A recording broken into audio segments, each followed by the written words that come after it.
All right, let's talk about a skill that can literally change how you communicate. Today, we're diving into how to write the perfect argument.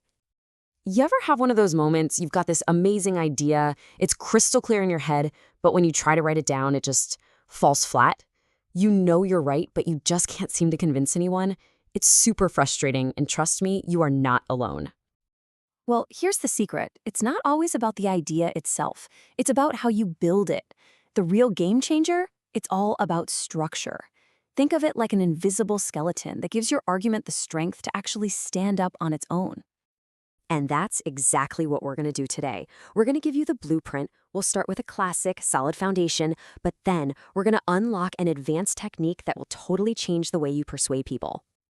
Okay, so first things first, every strong argument needs a rock-solid foundation, right?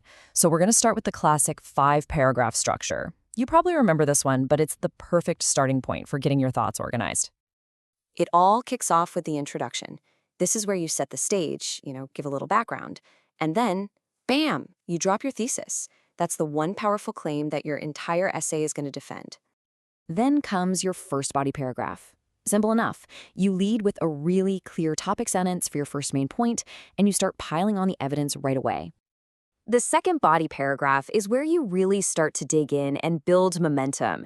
You bring in another key point. You layer on more details, more evidence. This is the real heart of your argument. And your final body paragraph, that's the knockout punch.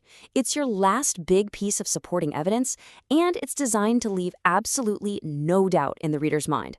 You're solidifying your position just before you wrap things up. And finally, we hit the conclusion. Now, the number one rule here is simple. No new information. Don't do it. Your job is just to powerfully summarize your points, restate that thesis, and leave your reader with a crystal clear understanding of why you're right. The source material we're looking at has a great way of putting this. It says to think of your intro and conclusion as bookends. I love that. They literally hold everything in the middle together, creating this really tight, cohesive argument. Okay, so the frame is in place. Now it's time to build the engine. Let's zoom right into those body paragraphs, because that's where the real work of persuasion happens. So what makes a body paragraph truly powerful? Well, think of it like a finely tuned machine. It's got to start with a clear topic sentence. That's your guide. Then it needs to be fueled by specific, convincing evidence. And every single sentence has to work together, supporting that one topic sentence. It all has to flow smoothly. Honestly, this is where arguments are won or lost. All right, so you've built a solid argument. That's great, but how do you take it from solid to unbeatable? This is where you deploy a real power move, the counter-argument. Now, to really master this, you gotta know the lingo. There are 3 key parts. First, the counter-argument. That's just the other side's point of view. Then you have the concession. This is where you actually acknowledge, hey, the other side has a decent point here. And finally, the refutation. That's your comeback, where you explain why, despite their point, your argument is still stronger. I know. It might feel weird to give your opponent a voice, right? But trust me, it's actually a massive sign of confidence. It shows your reader that you've thought about all the angles and that your argument is strong enough to handle a challenge. This is how you turn a simple argument into an absolute fortress. So how do you actually build one of these things? Let's break it down step by step. And look, this isn't just something I made up. This is a proven academic formula. This model actually comes straight from our source material at Bowie State University. So let's check out their 5-step process. The best way to think about this is like a 5-step dance. First, you introduce the other side's view. Maybe even back it up with a source to show you're taking it seriously. You explain their point fairly. And then comes the big move, the pivot. You concede that they have a point before you refute it, spinning right back to your own argument. It is a masterclass in persuasion. Okay, theory is great and all, but let's see how this actually works.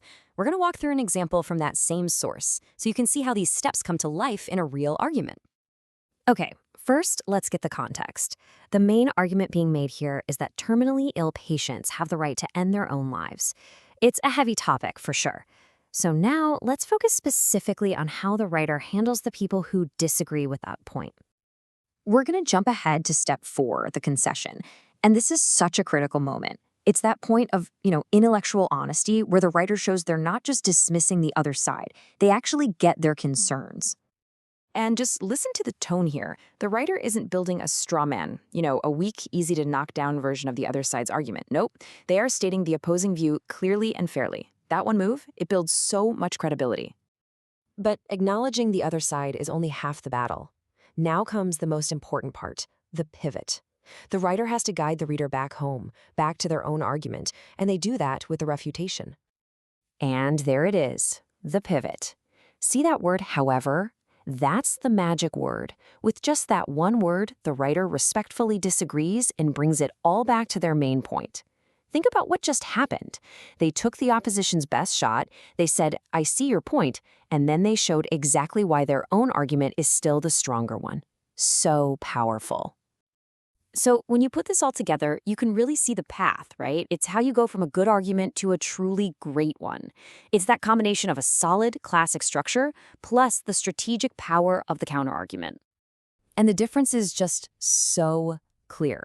A basic argument, it kind of lives in its own little bubble. But an unbeatable argument, it goes looking for a fight. It actively seeks out and anticipates criticism. It shows you're being intellectually honest because you're engaging with other views.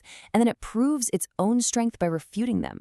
It's really the difference between giving a speech to an empty room and winning a debate in front of a full house. So there you have it. You have the blueprint to build an absolute fortress of an argument. The only question left is, what argument are you going to build? Now go make your case.